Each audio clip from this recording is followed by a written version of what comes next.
Parasit adalah organisma yang menjalani kelangsungan hidup dengan menjadikan spesies atau organisma lain sebagai perumahnya. Ia hidup dengan memperolehi makanan melalui nutrien perumahnya.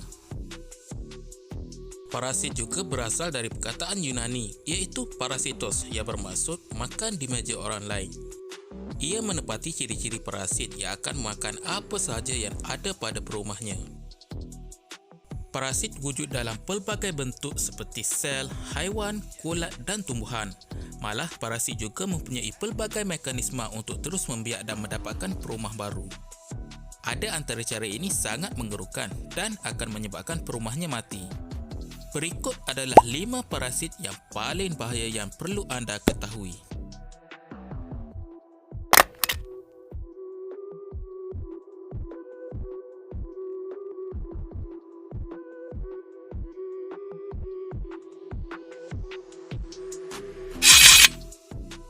Jika seekor siput memakan telur cacing pipih secara tidak sengaja, parasit ini akan berkembang di dalam badan siput dan akan mengisi mata siput dengan kantung larvanya. Mata siput yang dijangkiti akan kelihatan seperti ulat kecil berwarna terang yang bergerak-gerak untuk menarik perhatian burung supaya memakannya. Kemudian parasit ini akan menjadikan pula burung sebagai perumahnya. Siput yang dijangkiti ini akan menjadi zombie dan dikawal oleh parasit. Ia akan cenderung untuk keluar ke tempat terbuka supaya menjadi makanan burung.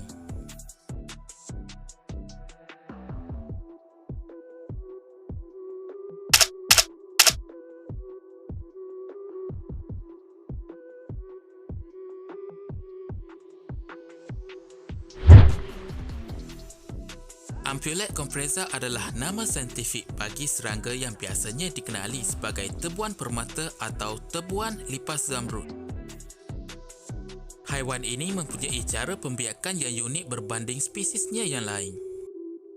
Tebuan ini menjadikan lipas sebagai mangsanya. Ia akan menyuntik penyerangnya ke kepala lipas dan melumpuhkan refleks lipas itu untuk melarikan diri. Ia akan mengawal lipas zombie ini balik ke sarangnya dan menyuntik telurnya ke dalam perut lipas. Kepompong tebuan ini akan membesar di dalam perut lipas dan memakan semua nutriennya sehingga ia menetas dan menjadi tebuan dewasa.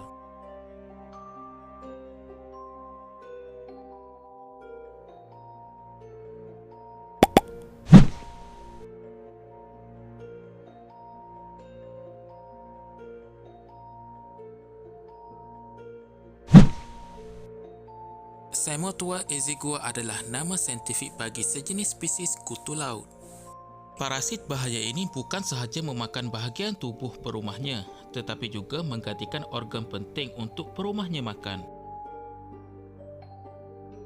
Parasit laut ini menjadikan mulut ikan sebagai perumahnya. Kutu laut ini akan menghisap darah dari lidah ikan sehingga lidah itu kecut dan rosak, kemudian melekatkan dirinya di bahagian dalam mulut dan menjadi lidah baru perumahnya. Apa sahaja yang dimakan oleh perumahnya akan melalui parasit ini terlebih dahulu. Malah, ia juga akan terus memakan darah dan lendir di dalam mulut ikan.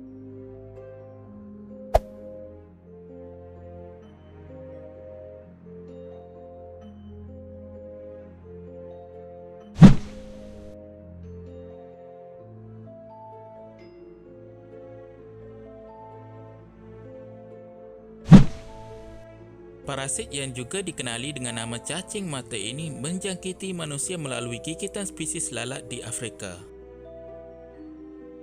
Parasit dewasa mampu hidup dalam tisu badan perumahnya selama bertahun-tahun. Mereka yang dijangkiti parasit ini akan mengalami gejala seperti gatal, bengkak, malah kerosakan otak bagi mangsa yang tidak bernasib baik. Jangkitan cacing parasit ini akan menjadi jelas apabila ia sudah merebak ke bahagian mata. Mangsa akan merasai cacing ini bergerak-gerak di dalam tisu lembut di bawah kornea. Ketika berada di mata jugalah cacing ini juga mudah dikeluarkan setelah penghidap diberikan ubat bius.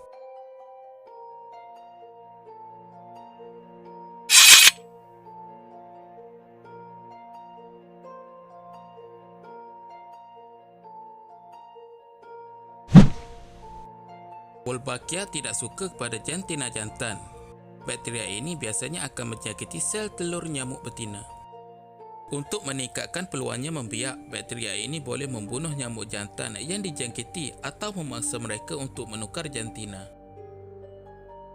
Bakteria ini juga boleh membuatkan nyamuk jantan tiada fungsi kerana ia mampu membuatkan nyamuk betina bertelur tanpa proses mengawan.